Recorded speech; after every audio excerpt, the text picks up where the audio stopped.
Welcome to भाग्य stage. मित्रांनो, आज कुकर रिपेअर करणार आहे. हा कुकर आहे, याच्यामध्ये काय प्रॉब्लेम काय आहे माहिती आहे का? याची रिंग पण नवीन आहे, वॉल पण नवीन आहे, तरीसुद्धा यामध्ये शिट्टी होत नाही. तर कसं रिपेअर करायचं आहे, तर हे फक्त व्हिडिओ तुम्ही शेवटपर्यंत बघून घ्या.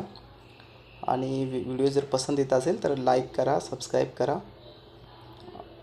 हे सर्व काही याचं पार्ट्स ओके आहेत. कुकरमध्ये काय आहे, मेन तर एक वॉल असतो आणि एक रिंग. यामध्ये बाकी शक्यतो लवकर खराब काही होत नाही, शिट्टी कधी खराब होत नाही यामध्ये. आणि वेन पाईप झालं तर कमीत कमी 5 वर्ष तरी टिकते ते. वेन पाईप लवकर खराब होत नाही. झालंच तर खालचा ॲल्युमिनियमचा जो असतो पार्ट्स तोच खराब होतो, बाकी वेन पाईप लवकर खराब होत नाही.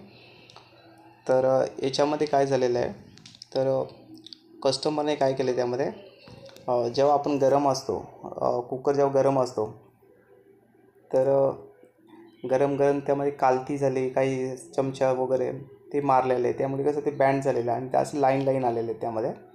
तर ते लाईन आल्यामुळे ते सर्व रिंग जर नवीन टाकले, वॉल नवीन टाकलेले आहे, तरीसुद्धा शिट्टी येत नाही. तर ते बाहेरून ते गॅसकेट जवळ हवा पास होते त्यामध्ये. काय चम्मच वगैरे मारून थोडं बँड झालेलं आहे आणि ते लायनिंगमध्ये ते हवा पास होते. तर त्याला काय करायचं, पहिलं आपल्याकडे कानस वगैरे फाईल बोलतात, कानसने पूर्ण घासून घ्यायचं ते.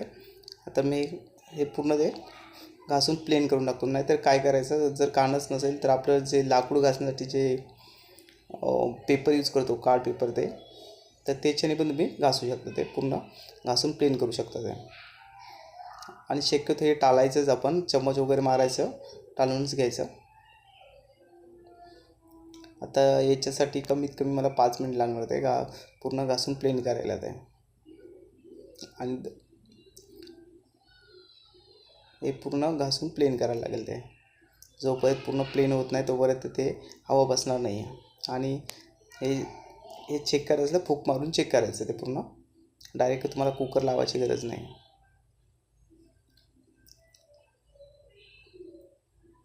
आता जोपर्यंत जे पूर्ण होत नाही तोपर्यंत मी चेक करून घेतो आहे. हे बघा, असं हे चम्मच मारल्यामुळे झालेलं आहे.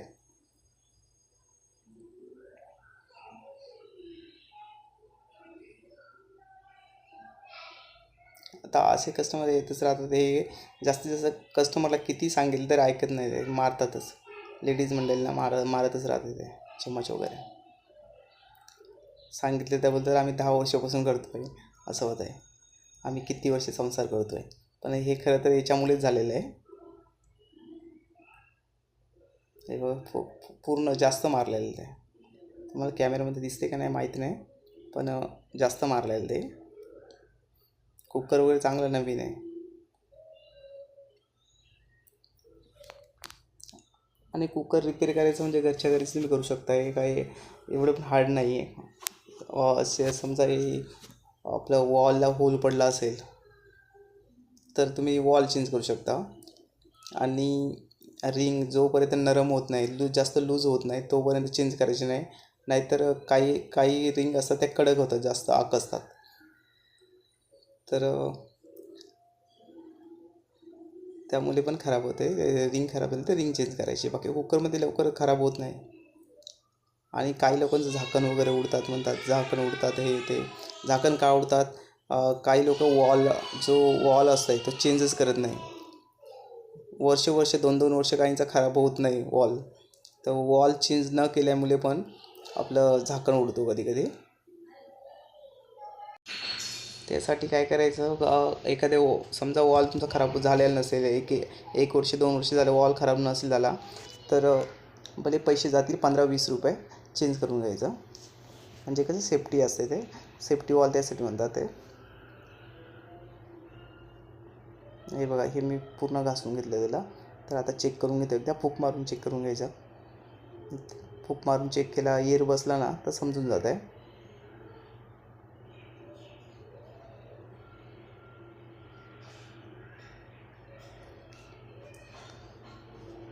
अजूनही हवा त्यामध्ये बसत नाही, कारण यावर एवढं कालथीने वार केलेत का हवाच बसत नाही यामध्ये. आणि दुसरा एक काय, आपलं झाकण जेव्हा गरम होतो तेव्हा ते पण ॲल्युमिनियम असतो ना, ॲल्युमिनियम गरम झाल्यावर थोडं लूज होतो, तर झाकण पण थोडं लूज झालं असेल त्याला टाईट करावं लागतं आहे. तर ते पण तुम्हाला दाखवतो कसं टाईट करायचं ते. ॲल्युमिनियम जास्त वापरून वापरून थोडं लूज होतं आहे, हिटिंगने लवकर लूज होतं ते. पहिले हे घासून झाल्यानंतर तुम्हाला दाखवून देतो कसं करायचं ते पण.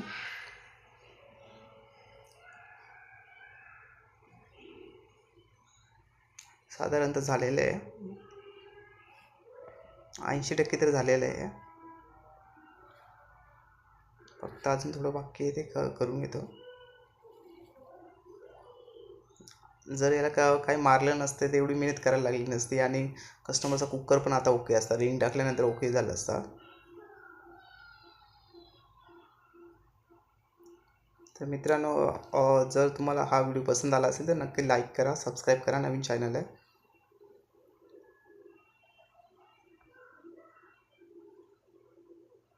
आणि रिपेरिंगचे व्हिडिओ बघत राहा.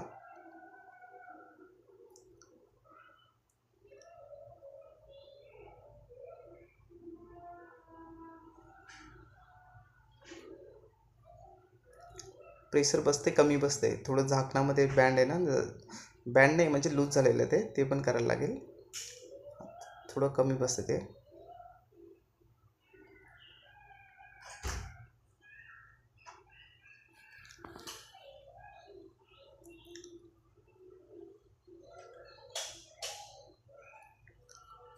घासून घासून हाताला हे लागलं ते. माझी मोठी फाईल आहे, ते हरवले, सापडत नाही, म्हणून ही छोटी घेतली मी. विलेवर कधी सापडत नाही दुकानामध्ये, हरवून जाते. मुलगा आला, लहान मुलगा, तर तो वस्तू घेतो खेळायला, हरवून टाकतो दुकानात आला तर.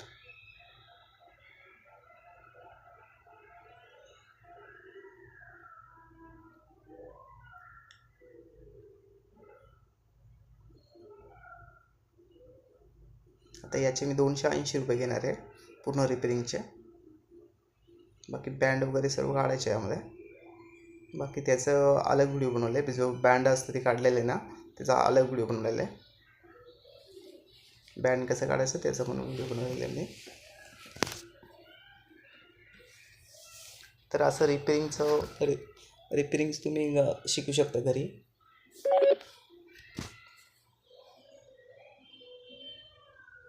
हे बघा, हे गरम होऊन आहे ना, थोडं लूज झालेलं असं. झाकणाचं जे लॉक असतात ना, ते थोडं वर येतात गरम होऊन. तर हे असं जिथे लॉक प्रेस केलेले आहेत तिथेच मारायचं, फक्त सर्व साईडने मारून घ्यायचं. क्रॉस पण जाता कामा नये जास्त. जिथे बँड आहे तिथेच ठोकायचा, जिथे सरळ असते तिथे ठोकायचा, तर बँड आहे तिथेच ठोकून घ्यायचा.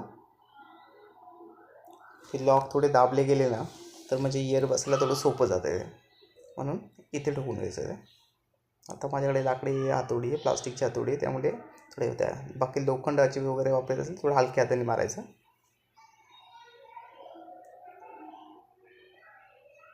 आता इयर बसायला हे सोपं जाईल आहे.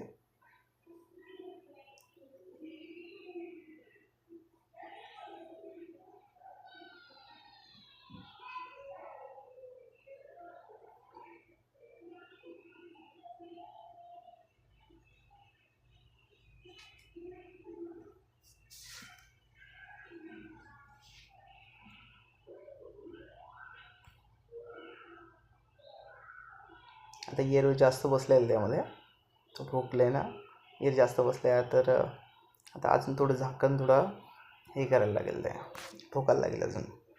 थोडं टाईट बसलं, जास्त टाईट बसलं ते.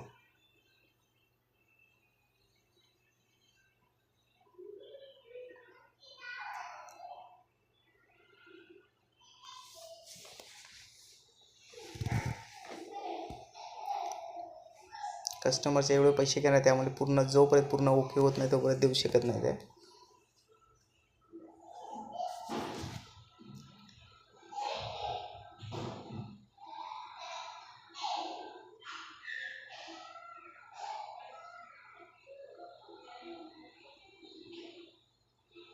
आता झालेलं ओके. आता उघडणार, 100% उघडणार आता. हे बघा, थोडं हे झालेलं होतं. धन्यवाद. व्हिडिओ पसंत आला असेल तर लाईक करा नक्की.